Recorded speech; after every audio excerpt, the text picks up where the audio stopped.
Hello everyone, wherever you are. In this video I will show you how to fix this problem on your ChatGPT application. Just follow me in this video till the end. So first, you don't need to open your ChatGPT. You have to go directly and open your settings of your device. So right here we may have a lot of options. Go and open apps option. We found here like all the applications that you have on your phone. You will search only for ChatGPT.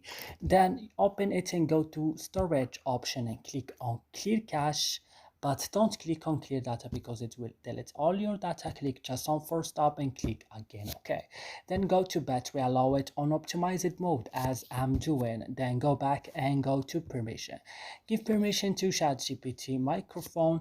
And then what you should do, go to your Play Store, check that your ChatGPT it's like updated on the last version, then restart your phone. So that's it guys in this video. I hope it's useful for you. Don't forget to like, subscribe. Now what, see you in another video.